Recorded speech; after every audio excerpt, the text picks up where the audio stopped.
So, ayan, Lunes ngayon, pero syempre, wala nga sa araw. Kapag gusto ko magluto ng munggo, ay magluluto ako. At sa pagluto ko ngayon ng munggo, madami akong gulay na ilalagay. So, nilagyan ko ng alugbati, talbos ng kamote, tapos dahon ng ampalaya. So, hindi na ako kumuha ng dahon ng malunggay dahil nakalimutan ko, gusto ko rin dapat may malunggay.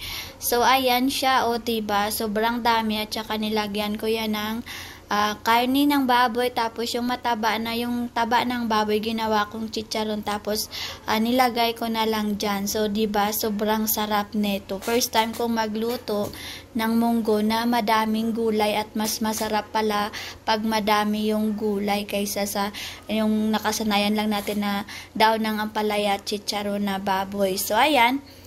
So, gabi pa lang no, nagpabili ako sa anak ko ng mga gulay doon sa talipapa, at hinimay ko na ito at nilagay ko na siya sa isang Tupperware at ilalagay ko siya sa ref para bukas ay hindi na ako maghihimay-himay, at hindi naman siya nasisira basta naka-ref lang, at pagka umaga nga ay fresh pa rin. So, ito na yung ating ingredients. So, ayan, may munggo tayo. Naghiwa na rin ako ng sibuyas. Siyempre, mayroon tayong ginisa mix, minor, pork cubes, bawang, kamatis, at ito na yung aking baboy na hinimay at ang taba ng baboy, at yung mga dahon-dahon na aking hinimay. So, sobrang bilis ko lang nilaga ngayon yung munggo dahil binabad ko na yung munggo magdamag. So, ayan na nga yung aking hinimay kagabi. O, diba, fresh pa rin at ready na sila ngayong sa pagluluto.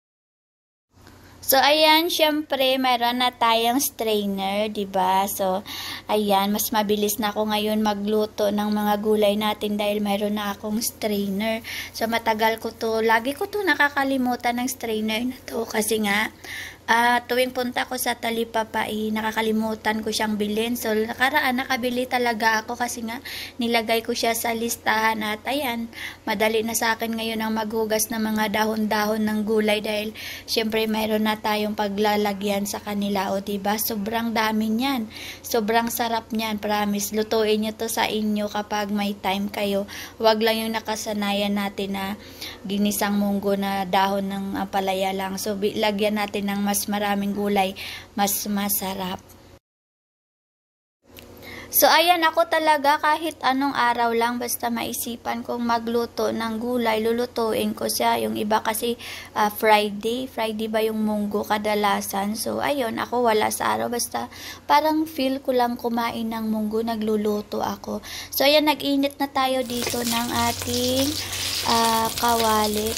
Nilagyan ko lang siya ng kunting mantika dahil mayroon nga akong tabang baboy. So, ayan, nilagyan ko na rin siya ng bawang. Tapos, nilagyan ko na rin siya ng sibuyas. Since marami akong kamatis at ayaw ko naman mabulok. So, ayan, naglagay ako ng kamatis. Pero, kadalasan, di ba, walang kamatis yung ginisang munggo. So, ayan, pinaglalagyan ko lang ng mga ganyan. So, nasa sa inyo yan kung gusto nyo. Tapos, nilagay ko na tong hiniwa-hiwa kong laman ng baboy. So, ayan, sobrang konti lang yung mantika ko dahil nga ayaw ko naman ng madaming mantika. Siyempre, alam nyo yun. Pangit din kasi yung masyadong mamantika yung gulay. At, ayan, ini-add ko na rin yung aking taba na baboy na aking pinaputok. So, 'di ba? Kasi ang balak ko dapat bibili pa ako ng chicharon sa tindahan since na naisip ko na ay parang may taba ako ng baboy na nilagay sa freezer. So, ayan, ginprito ko siya. So, ayan na yung ating taba ng baboy. So, 'di ba? Ang sarap niyan. Tapos habang naghahalo ako niyan, nilagyan ko na rin siya ng kaunting paminta at kunting asin. Para mamaya, kapag hindi pa siya masyadong maalat, pwede ko pa siyang dagdagan. So, ayan, nilagay ko na rin yung aking munggo na nilaga. So, ayan siya. So, medyo pinakuluan ko siya or ginisa ko siya ng konti. Para ba magdikit yung kanilang mga lasa. So, ayan. Tapos, siguro mga 2 minutes ko lang sila hinalo-halo. Tapos, ayan.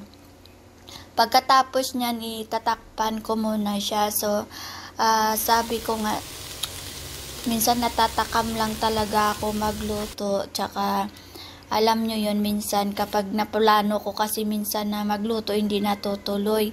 So, ayan, nilagyan ko siya ng isang tasa ng tubig, parang pang ano lang niya, pang kulo lang niya, tas tinakpan ko siya.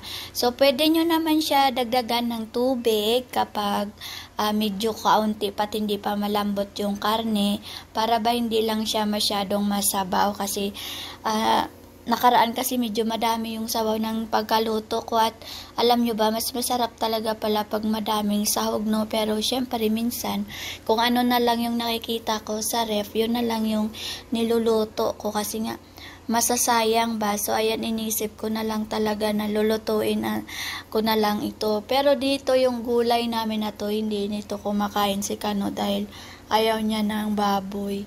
So, ayan, tiningnan ko kung malambot na. So, hindi pa. Kaya, inantay ko pa siya ng mga ilang minutes. Tapos, ng mga panahon na to, wala pa kaming wala pa kaming tubig, nawalan kami ng tubig, biglang nag-collapse yung tubig, kaya ayan, ito na nga, nilagyan ko na rin siya ng pork cubes. So yung pork cubes ko, tinuna ko muna siya sa mainit na tubig bago ko siya nilagay dyan. So after no, naglagay na rin ako ng mga gulay. So ayan na yung ating talbos ng alugbate at tapos talbos ng kamote. Alam nyo ba, dati 5 piso lang yung talbos ng kamote, no? Mga talbos-talbos, ngayon 10 na yan at ang liliit. So, ayan, nag-add ako ng talbos ng kamote at syempre sabi ko sa inyo, nag-add din ako dyan ng talbos ng ampalaya kasi yan naman talaga ang para sa ginisang munggo. So, ayan. So, bali 3 klase ng talbos yung aking nilagay at worth it. Ang sarap-sarap. Alam nyo bang hindi ako kumakain ng talbos ng ampalaya dahil pakiramdam ko ang pait-pait. Pero ngayon, napakain ako nito dahil ang sarap at hindi siya mapait. Hindi ko alam, baka wala na siyang pait dahil nga syempre patagal na siyang natanggal sa kanyang ugat. So, ayan na yung ating ulam at syempre sigurado nito nakasama to hanggang gabi kasi medyo marami at kami lang naman dito ang kakain. So, yung anak kong babae kakain ito kasi nang nakaraan sabi niya, daw pa nag-isa ako ng munggo daw, lagyan ko daw ng talbos ng ampalaya. So, syempre alam naman nila, yung nanay nila, hindi masyadong marunong magluto. So, ayan, kaya pag nagluluto ako, minsan nagtatanong ako sa kanila kung ano pa yung pwede naming isahog.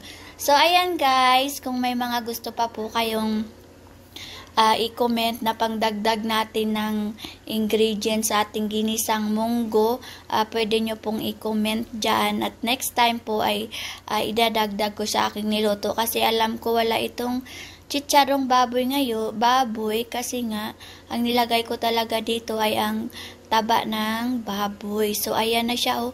Sobrang sarap nito talaga.